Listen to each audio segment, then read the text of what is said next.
Hola, ¿qué tal amigos de Xponente? Soy Ricardo Salas y estoy aquí con Peter Alexander. Él es el CMO de Checkpoint Software Technologies. Vamos a hablar sobre el tema de ciberseguridad, sobre cuáles son las tendencias en la industria. Estamos en medio del CPX, el Checkpoint Experience, una conferencia que se está dando en la Ciudad de México, y el tema principal es, por supuesto, la ciberseguridad para diferentes tipos de empresas. Así es que estaremos haciendo la conversación en inglés para la facilidad de la plática, pero bueno, obviamente estaremos traduciendo a la par. Peter, thank you so much for having us today. You're welcome. It's been a Good great to be pleasure here. to hear you talking about Yeah. cybersecurity. Most people don't realize what an important topic it is, and particularly when they are selling online or when any given company has activities online. Mm-hmm. You gave a fantastic talk about the issue. What are the main worries in the cybersecurity industry, and what are the main messages of today's talk? Well, first of all, I think cybersecurity is something that all companies have to think about. Whether you're very small or very large, you need a strategy, and you need to think about how you are going to, in particular, protect your company data and your customers' data. The finances are typically protected in the banks that you use, but you should be thinking about are you building the right boundaries in your environment to protect yourself and protect the assets that you hold of your users. Many new companies are using cloud technologies.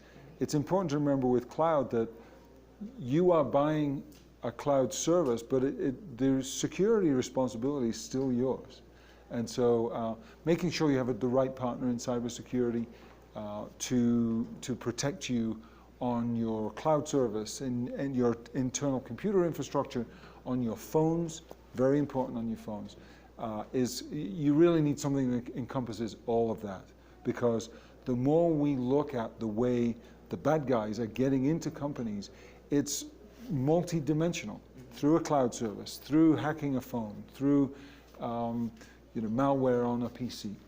So you no matter how small you are, you've got to think about it. It doesn't have to be massively complicated, but it does have to be proactive. You also spoke about, there's topics like the Cambridge Analytica scandal, Yeah. Users, data, and so on. But can you give us a few insights, or perhaps a few numbers, that explain how large and how complex the cybersecurity issue is? Or what are we looking at in terms of an industry? So first of all, I'll give you a number that shows how little as an industry we are focused on cybersecurity. In the world, governments and companies are spending trillions of dollars on physical security, and yet the total spend in cybersecurity on a global basis is about 100 billion. Now, to a small company, that sounds like a big number, but we're protecting things that aren't being attacked and not protecting things that are being attacked thousands of times every day, and that's a real problem. In the last 2 months, more than $1 billion in fines have been handed out to companies who didn't protect their customer data. So it's critical.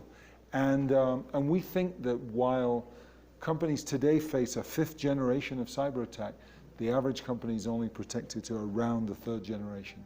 And so that's a problem. That's quite worrisome. And what's even more interesting is that you spoke about a 6th generation of cyber attacks, which is even more complex, more multidimensional, and we don't really understand. Well, I guess the general public doesn't really understand, how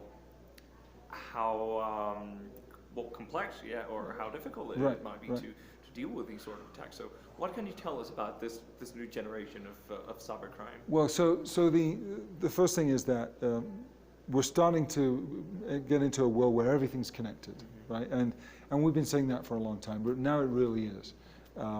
Everything, all the building systems that companies work in, the users, the employees have a lot of different kinds of devices that they need to have work in the corporate setting. The things they have on their home networks, because they interact with the things that they bring from their business networks, create a vulnerability.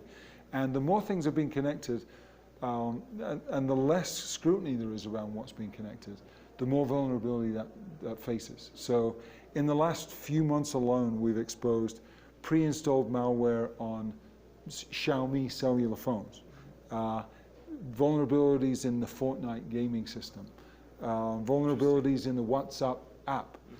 All of these things have vulnerabilities, and we spend part of our time really trying to help find them so they can be patched proactively.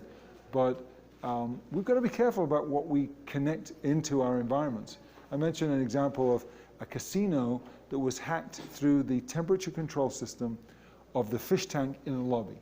And that's Gen 6, that's kind of IoT security. And that's where companies have got to do a better job of keeping up with cybersecurity technologies that they've got deployed, because there's so much money to be made in cybercrime that we've got to make sure we're investing and keeping up with the technology to counter that. That is incredibly interesting and also quite frightening, to be frank. But there's also a related issue, which is the skills gap. A lot of reports point towards what the future of labor is going to be, what the most demanded jobs will be, and so on. And there's a huge skills gap and a huge lack of talent in cybersecurity specialists. Right. So how about that? Are there sufficient people who have the knowledge and the capacity of going out there working for companies who are dealing with these sort of issues? I guess it must be hard to hire the right talent. There is a skills gap. It's hard to find the right people. For a long time in networking, we said that with IP networks. And for the foreseeable future, there's going to be a skills gap in cybersecurity. We have partners in Mexico, for example, who are very capable and can provide advice. It's not very expensive. And it will do things like workshops, and we'll do checkups to assess a cyber threat landscape. The other thing is, if you're thinking about the careers that your kids might take, cybersecurity is going to be a good one, because there is a shortage. There'll be a shortage for the foreseeable future. There's a lack of diversity in tech in general, but in cybersecurity in particular. So I encourage my children to be come into the field. In fact, one of my kids works for Checkpoint, and so it's a field that's going to have a long future, and we all need to be more cybersecurity savvy, to be honest. Well, absolutely. I can only agree with that. And lastly, you talked about the importance of changing one's mindset and company's mindset from detecting attacks and solving the problem once some sort of damage has been done, to prevent. And there's obviously the issue we talked previously about, how much to spend on that regard, particularly if you're a startup or a small-sized company. So, what would be your advice to smaller companies or entrepreneurs who are just starting out a business, particularly online, and who want to keep their users' data safe or their own platforms safe? Sure. Specifically when you're talking about payment systems or sensitive data. Yeah. So, frankly, choose the right partners and build cybersecurity in right from the beginning. Bring in the advice that you need to be secure, because if you're not thinking about it, that means you're really not secure. And so you should be thinking about it right up front. Don't assume that your cloud provider or your application provider is going to do it for you. They're very well-meaning. No, I don't think any of them are deceiving, but the cybersecurity is a very specialized topic that you need to have very hardened processes. And you can't be scared of some business processes being a little impacted.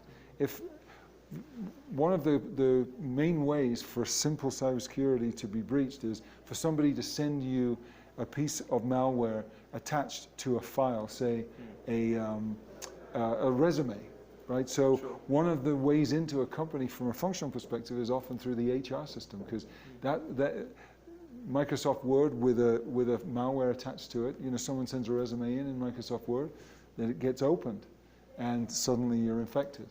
And so you've got to avoid some of those rookie kinds of mistakes, because you can be wide open really quickly.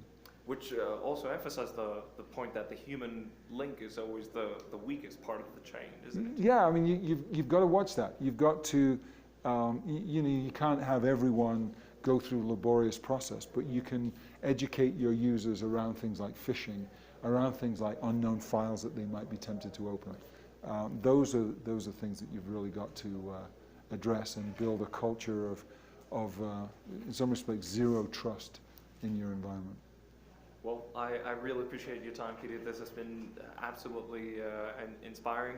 I don't know if you would have any last comments, particularly on the Mexican context, or Sure. or if you see any particular trends in the country in terms of business or so on. Yeah. I would say, clearly Mexico is an economy which is becoming more and more connected, more and more tech savvy. I would say, while a lot of conversations around cybersecurity tend to focus on the doom and gloom of all the different ways you can be attacked, the technology is available to address that. The 5th generation and now 6th generation cybersecurity solutions are available. They're not prohibitively expensive, but you do have to build a culture of using them, keeping them up to date, making sure your users are aware of certain ways around things, and you can be secure, you can be properly protected. Well, thank you so much for your words, Peter, Alexander. This has been a very interesting conversation. Thank you for being on the show on Xponente. Good to see you. Bueno, regresamos al estudio. Este ha sido Peter Alexander, CMO de Checkpoint Software Technology. Volvemos al estudio.